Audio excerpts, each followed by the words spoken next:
Yard sales have always been a form of therapy for me. There's an odd satisfaction in sifting through old items, discovering that one unique gem, and imagining its past life. I genuinely looked forward to these weekends. They offered a welcome escape from the intensity of my job, a chance to relax and perhaps find a treasure or two for my home. One Saturday morning, coffee in hand, I hopped in my car and drove to a nearby neighborhood hosting a community-wide yard sale. The streets were bustling, with tables piled high with everything from dusty old books to quirky vintage knickknacks. I parked near a quiet cul-de-sac where a single yard sale was set up beneath a massive oak tree. The sign boldly proclaiming antiques and vintage finds immediately drew me in. I strolled over, taking my time to browse the collection. There were antique cameras, ornate silverware sets, and even a vintage typewriter. But what truly captivated me was a tall mirror leaning against the side of the house. Its frame was gilded gold, intricately carved with vines and flowers. And though it showed signs of age, the glass was slightly warped, giving it that charming old-fashioned look that instantly drew me in. I could already picture it hanging in my living room, catching the afternoon sunlight. As I admired the mirror, the vendor, a man in his late 50s, approached. He was thin, with salt and pepper hair and piercing blue eyes. Admiring the mirror, he asked, his voice calm but with an undertone I couldn't quite place. "It's beautiful," I replied, tracing my fingers over the frame. "How much?" He hesitated, his hand resting almost protectively on the mirror's edge. "It's special. Been in my family for generations." "Are you sure it's what you're looking for?" His reluctance caught me off guard. Most vendors I'd met were eager to sell, but he seemed almost possessive. "I'm sure," I said, smiling. "It would look perfect in my living room." He stared at me for a moment, then sighed. "All right, but it's heavy. Let me deliver it to your house. It's no trouble." His insistence gave me an uncomfortable feeling. I could have easily fit the mirror in my car, but I didn't want to be rude. Knowing better, but doing it anyway, I agreed and gave him my address. A couple of hours later, his old pickup truck pulled into my driveway. I met him outside, intending to help carry the mirror in, but he waved me off. "I've got it," he said, carefully unloading it and bringing it inside himself. He positioned it against the wall in my living room and stepped back, as if admiring his handiwork. "It looks good here," he said, his tone almost reverent. "Take care of it." "Thank you," I replied, but he lingered, his eyes scanning the room. It felt intrusive, like he was memorizing every detail. Finally he left, and I locked the door behind him, feeling a strange sense of relief. That evening, I sat on my couch, admiring the mirror in its new place. It was as stunning as I'd imagined, its golden frame catching the warm glow of the lamp. But as the night wore on, a faint unease began to creep in. I told myself it was just my overactive imagination, and went to bed. The next morning, as I stepped outside to get the mail, I noticed a car parked across the street. It was an old blue sedan with tinted windows. I didn't think much of it until later that afternoon, when it was still there. I glanced over, but couldn't make out who was inside. Shrugging it off, I went back inside. That evening, as I closed the curtains, I peeked outside again. The sedan was still parked there. This time, I could clearly see the outline of a man sitting behind the wheel. My chest tightened when I realized it was the vendor from the yard sale. Why would he be parked outside my house? Maybe he lived nearby, or was visiting someone. But as the days passed, the sedan remained a constant presence, parked in the same spot for hours at a time.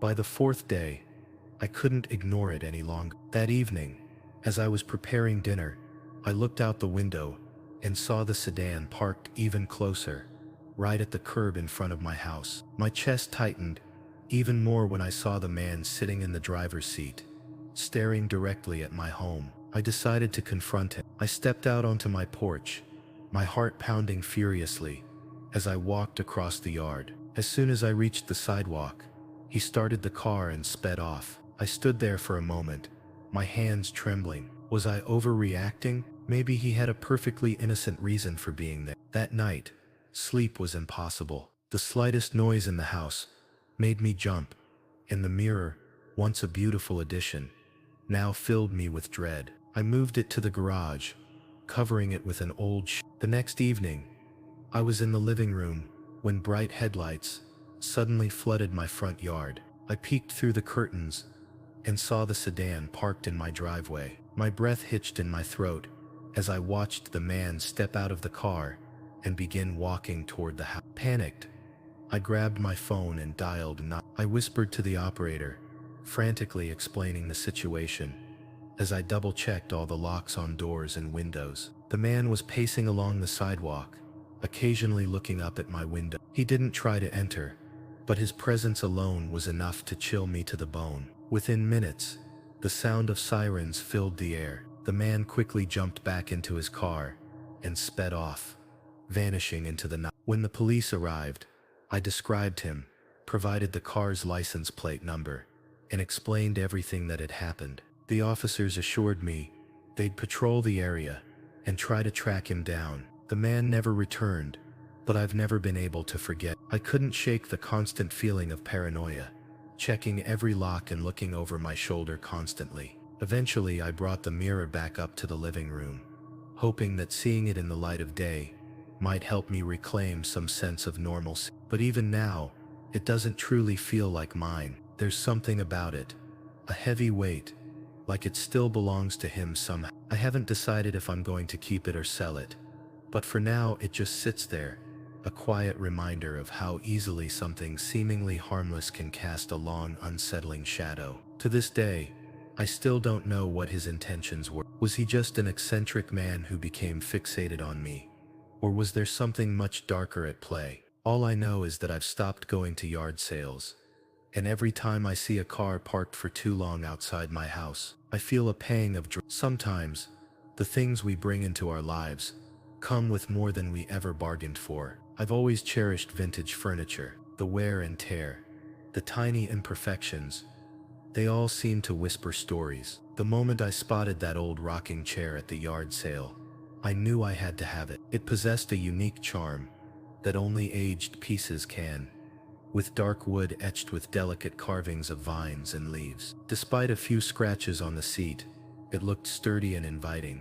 I could already picture it in my living room, nestled perfectly by the window. "How much for the chair?" I asked, my hand tracing along its armrest. The woman running the sale barely glanced at me as she mumbled $20. It was an absolute steal, but her tone gave me pause. She seemed unusually eager to be rid of it. "It's an antique, right?" I pressed, curious about its history. "It's old," she said, shrugging dismissively. "You want it or not?" Her abrupt manner should have been a warning sign, but I simply chalked it up to her wanting to clear out her clutter. I handed her the 20, loaded the chair into my car, and drove home, excited to find its ideal spot. The chair fit perfectly by the bay window. I spent the rest of the afternoon arranging my living room around it, draping a soft throw blanket over its back, and placing a small rug underneath. By the time I was finished, it looked like it had always belonged there. That evening, I sat in the chair for the very first time, with a book and a cup of tea. The wood creaked softly under my weight, the gentle rocking motion surprisingly soothing. Around 11 p.m., I turned off the lights and headed to bed. As I lay there in the dark, I heard it, a faint creaking sound, coming from the living room. It was rhythmic, like someone gently rocking back and forth in the chair. I sat up, listening intently. The sound continued for a few moments, before stopping. "It's just the wood settling," I told myself, though my heart was pounding. I rolled over and tried to sleep, but the sound lingered in my mind. The creaking became a nightly occurrence. Sometimes it was faint, other times louder, as if someone were pushing the chair hard. I started avoiding the living room at night, preferring to stay in my bedroom with the door closed. One morning, I walked into the living room and froze. The chair was slightly out of place, angled towards the window. Maybe I bumped it, I thought, though I knew that wasn't true. I'd been careful not to touch it when I'd vacuumed the day before, and I lived alone. There was no one else who could have moved it. I pushed the chair back into place and went about my day, trying to convince myself it was nothing but the unease stubbornly remained. One night, I decided to put the chair to the test. After dinner, I sat in it for a while, rocking gently, trying to see if there was some mechanical reason for the movement or sound. Nothing seemed out of the ordinary. Before going to bed, I took a small piece of tape and carefully placed it under one of the chair's legs, marking its exact position. If it moved again, I'd know for certain. I woke up around 2 a.m. to the loudest creaking yet. It was violent, the sound of wood groaning and straining as the chair rocked back and forth with incredible force. I threw on my robe and rushed into the living room. The chair was rocking furiously, the throw blanket draped over its back, now slipping to the floor. "Stop!" I shouted, though I wasn't even sure who or what I was yelling at.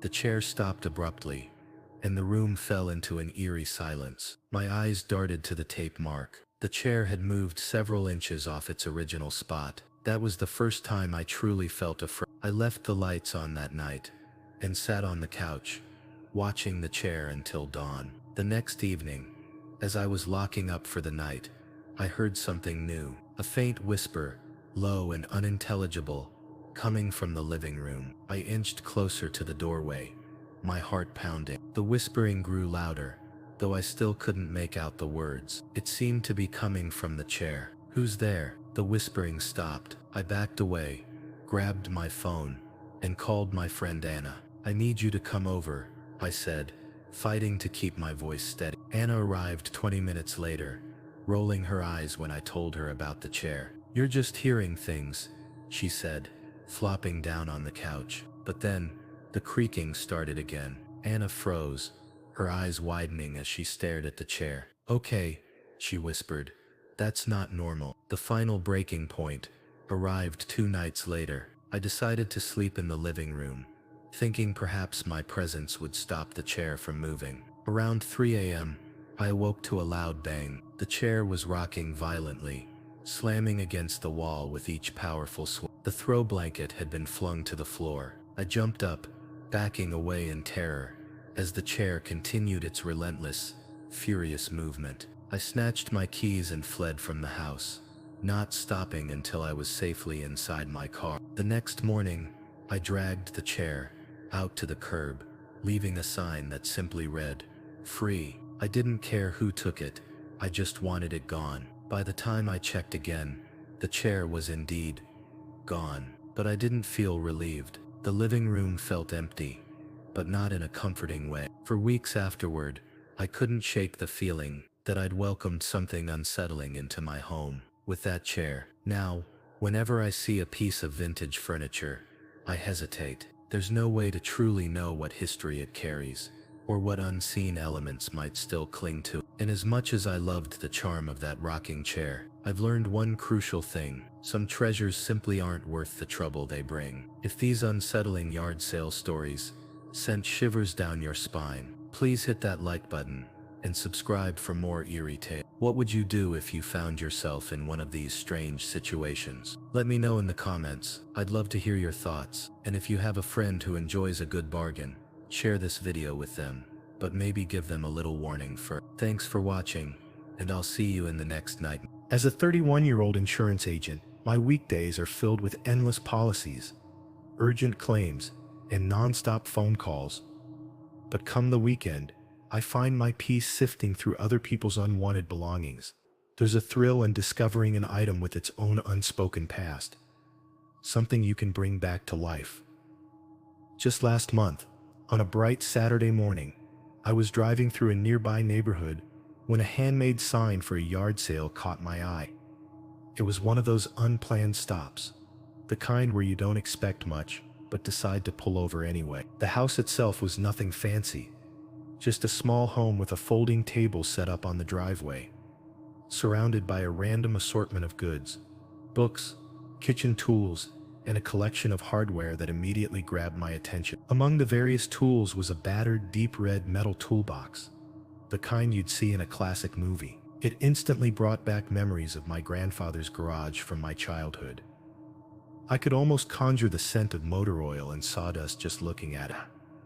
I lifted the latch and peeked inside, finding a few ordinary tools, a couple of wrenches, some screwdrivers, and an old hammer with a smooth, worn wooden grip. Nothing extraordinary, but it felt like a tiny piece of my past. "How much for this?" I asked the man overseeing the sale, holding up the toolbox. He was an older gentleman, perhaps in his 60s, with a face weathered by time and a quiet, steady manner. $10, he replied with a casual shrug, as if it were of no consequence. "Deal," I said, handing him the money. We talked briefly about tools, agreeing they don't make them like they used to. Then I carried my newfound treasure to my car and drove home, pleased with my purchase. A week later, the toolbox was mostly forgotten, sitting in my garage, waiting for me to clean it up and perhaps use it to organize my own scattered tools.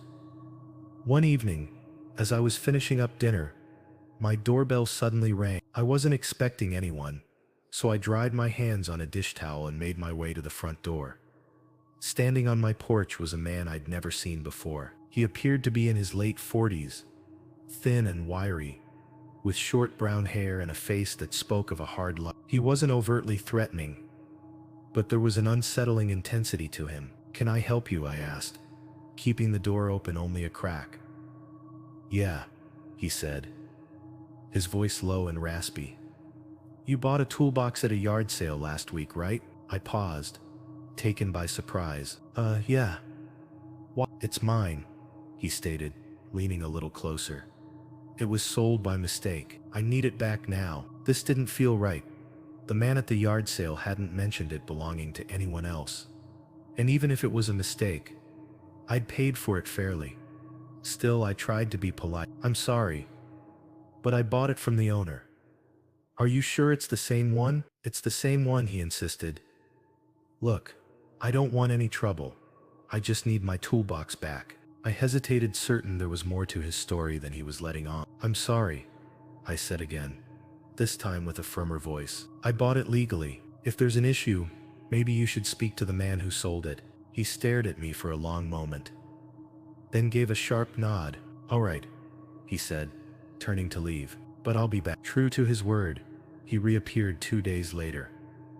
I was watching TV when the doorbell rang once more. This time, I didn't rush to answer. I peered through the peephole and saw him standing there, looking far more agitated than before. "Hey!" he yelled, banging harder on the door. "I know you're in there. Just give me the toolbox, and I'll leave you alone." I remained silent. His tone sent a shiver down my spine. This wasn't just about reclaiming property. After several minutes, he finally gave up and left, but not before pacing back and forth on my porch like a trapped animal. His unwelcome visits continued over the next few days, each one more aggressive than the last. He'd show up at odd hours, early mornings, late nights, pounding on my door and shouting about the toolbox. One time, I heard him try the doorknob, and my stomach churned when I realized I hadn't locked it. I quickly secured it and called a friend. "Dude, this guy is unhinged," my friend said. "You need to call the police." I was reluctant. He hadn't technically broken any laws yet, and I didn't want to make things worse. But when he returned a week later and actually tried to force his way inside, I knew I couldn't ignore it any longer. I had to act. It was late, around 10 p.m., and I was in the kitchen cleaning up when I heard the fierce pounding on my door. This wasn't just knocking. It was the sound of someone trying to shove the door open. "Open the door," he yelled. "I know you're in there." My heart pounded furiously as I grabbed my phone and dialed 911. While waiting for the operator, I snatched a kitchen knife, my hands shaking uncontrollably. "I'm calling the police," I shouted through the door.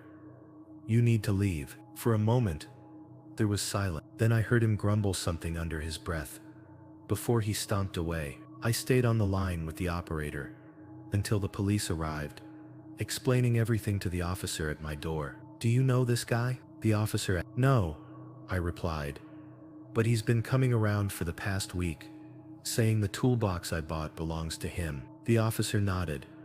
"We'll file a report and keep an eye out. If he comes back, don't hesitate to call up." That night, I couldn't stop thinking about the toolbox, puzzled by its immense importance to him. Was it deeply sentimental? Did it hold some secret? I went to the garage and opened it, sifting through the tools one by one. Nothing seemed out of the ordinary, just the same old wrenches and screwdrivers I'd seen when I bought it. But then I noticed something peculiar. The bottom of the toolbox had a false panel. I pried it open with a screwdriver, and my breath hitched at what lay hidden underneath. Inside were several small plastic bags, each filled with a white powder. My stomach dropped as the chilling realization hit me. Drugs. The man hadn't been after the toolbox itself. He'd been after his hidden stash. The next morning, I drove the toolbox straight to the police station and laid out the entire story. The officer I spoke to appeared unsurprised, nodding grimly as he took my statement. "You did the right thing," he said. "We'll investigate, but I'd advise you to be extra careful for the next few weeks. If this guy knows you had his stash, he might not give up easily." After leaving the police station, I tried to get on with my day. Work, groceries, the usual routine. Life had to continue. It was late when I returned home, my mind still reeling from all that had happened that week. The officer had been direct. Turning over the toolbox and its contents was the correct action. But the man might not simply let it go. They promised to investigate. Yet the officer's final warning echoed in my thoughts. Be cautious. As I pulled into my driveway, an immediate sense of dread washed over me. The porch light, which I always left on, was off, casting the front of my house into an eerie, deep darkness. I snatched my phone from the passenger seat and stepped out of the car, scanning the area nervously. Then I saw it. The front door was wide open, its lock shattered and dangling brokenly from the frame. A jolt of pure adrenaline shot through me, freezing me in place as I stared at the gaping doorway. For a moment, I considered calling the police again, but the overwhelming urge to know what was happening inside my own home was stronger. I dialed 911, keeping the operator on the line, and cautiously stepped inside. The scene was pure chaos. The living room looked like a hurricane had ripped through it. Cushions torn from the couch, shelves completely emptied, papers strewn everywhere. My heart hammered in my chest as I moved deeper into the house. The kitchen was just as bad, every cabinet door hanging open, dishes smashed on the floor, even the contents of the fridge dumped onto the counter. As I turned down the hallway toward the bedrooms, I heard the unmistakable sound of hurried footsteps. My pulse quickened, and I pressed myself against the wall, straining to hear. The back door slammed shut, and I caught a fleeting glimpse of two men sprinting into the backyard, vanishing into the shadows beyond my fence. I wanted to chase them, to scream, to do anything, but fear held me rooted to the spot. Instead, I waited a moment, ensuring they were truly gone, before continuing to survey the devastation. My bedroom was completely ransacked, closet doors ripped open, the mattress flipped over, and every drawer pulled from the dresser, their contents scattered across the floor. It didn't take a genius to realize what they had been searching for: the toolbox. The police had it now, safely tucked away in an evidence locker. But those men didn't know that. They had been watching me, waiting for me to leave, so they could break in and get their stash back themselves. The realization sent a cold shiver down my spine. These weren't just petty thieves. They were desperate, willing to tear apart my home and risk capture just to get their hands on their drugs. And now they knew it was gone. The police arrived shortly after. I explained what had happened, describing the two men as best I could, even though I hadn't seen their faces clearly in the dark. The officers took a report, checked the house thoroughly, and promised to increase patrols in the area. "Do you think they'll come back?" I asked, my voice slightly trembling, despite my best efforts to stay composed. "It's possible," one of the officers admitted. "But now that they know the toolbox isn't here, they might move on. Either way, we'll keep an eye out. Make sure to install new locks and consider adding some cameras." Over the next few days, I had all the locks replaced, installed a new security system, and stayed with a friend while I tried to process everything. The feeling of violation was overwhelming.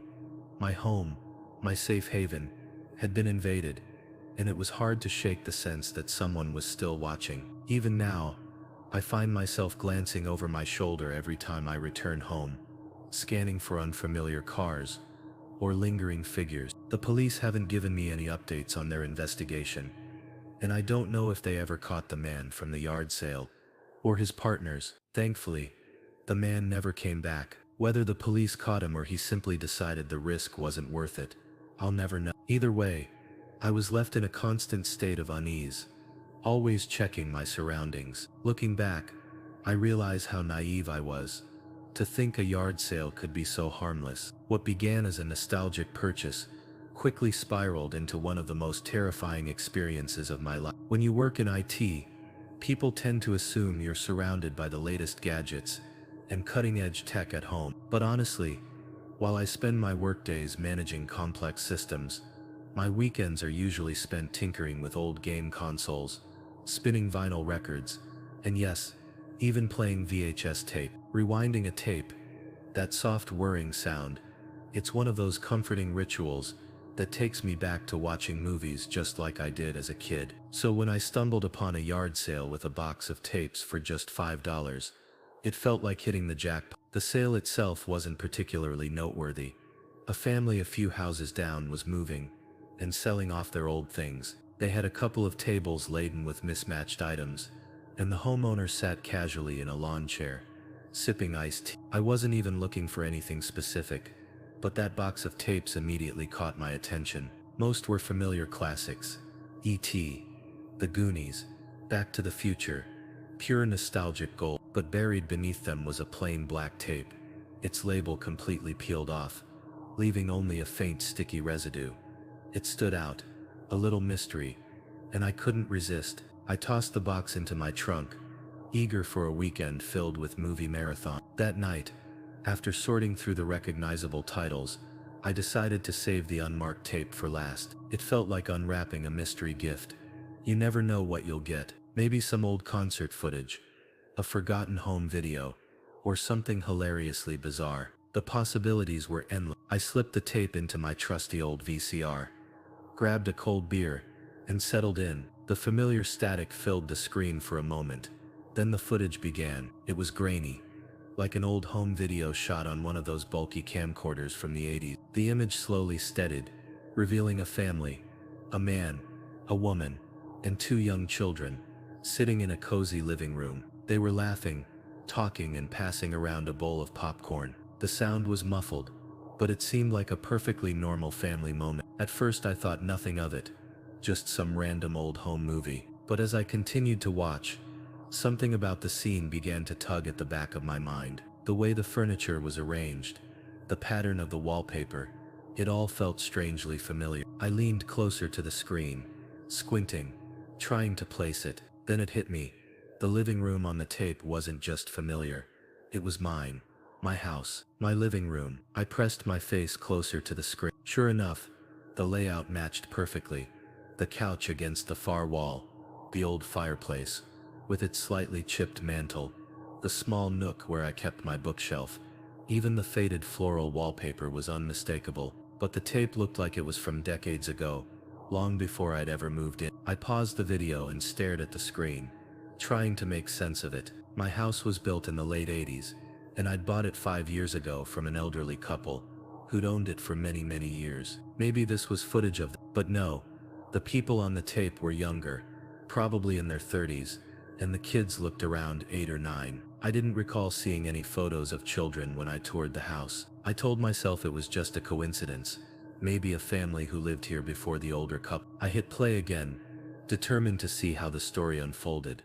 As the video continued, the family's happy chatter slowly faded. The kids began to look nervously toward the edge of the frame, and the parents exchanged tense glances. It was subtle at first, just small shifts in their expressions and body language, but soon it became clear that something had changed. The man whispered something to the woman, and she nodded, pulling her children closer to her. My heart grew heavy as I watched, completely captivated by what was unfolding. The camera then panned slightly, revealing more of the room. Shadows flickered against the far wall, moving in an unnatural way, as if they didn't belong to the people in the room. One of the kids pointed toward the hallway off to the side, and the woman shook her head, holding him tighter. The tape began to distort, the image flickering with static, but I could still make out faint whispers in the background. The family looked utterly terrified, their eyes darting toward the hallway as if expecting something to appear. The camera suddenly jolted, as if the person filming had dropped it, and the screen filled with static for a moment. When the picture returned, the angle had shifted to the floor, showing only the family's feet. The whispers grew louder, accompanied by the muffled sound of the children crying. Then came a heavy thud, like footsteps, but the source was off screen. The tape abruptly cut out, leaving nothing but a black screen. I sat there, my heart racing, trying to process what I had just witnessed. My rational mind tried to tell me it was just an old home video, maybe some kind of elaborate prank or staged performance, but I just couldn't shake the feeling that it was all too real to be fake. I ejected the tape and set it aside, telling myself I'd take another look later. Maybe I'd missed some detail that would explain everything. But for the rest of the night, I couldn't erase the image of that family's terrified faces, the way they stared toward the hallway as if something sinister was coming for them. The next morning, I decided to watch the tape again, this time in the daylight, hoping it wouldn't feel as unsettling. I paid closer attention to every detail, the way the family moved, the expressions on their faces. I noticed something I'd completely missed the night before, a small calendar hanging on the wall. The year on it was from nearly 3 decades ago, long before I had even considered moving into this house. The family in the footage kept looking at the same spot, off camera, their expressions growing more and more panicked. Then just before the tape abruptly cut out, I saw it, a shadow tall and angular, briefly crossed into the frame. It wasn't like any shadow I'd ever seen before. It was more like an absence of light itself. The family huddled together, their mouths moving as if screaming, though no sound came through the muffled recording. And then the screen went black. I rewound the tape several times, trying to figure out if it was some kind of special effect or a trick of the lighting. But it wasn't. The more I watched, the more it felt like something genuinely chilling. I couldn't just let it go. I reached out to a neighbor who had lived on the street for decades, asking if they remembered the family who lived there before the old couple that sold me the house. They hesitated, clearly uneasy, before finally saying, "I don't like talking about it." They left suddenly. Something about the house didn't sit right with them. When I pressed for more details, they just shook their head. From what I saw, they abandoned most of their stuff, like they were in a big hurry, and the house was empty for about 3 years before the last owners bought it. I stopped asking questions after that. The tape went back into its box, and the box went into the attic. I haven't touched it since. Every so often, though, I catch myself wondering what truly happened to them. Whatever occurred here before I arrived, I just hope it stays in the past. But sometimes when the house is completely silent, I swear I hear the faint sound of whispers, just like on the tape.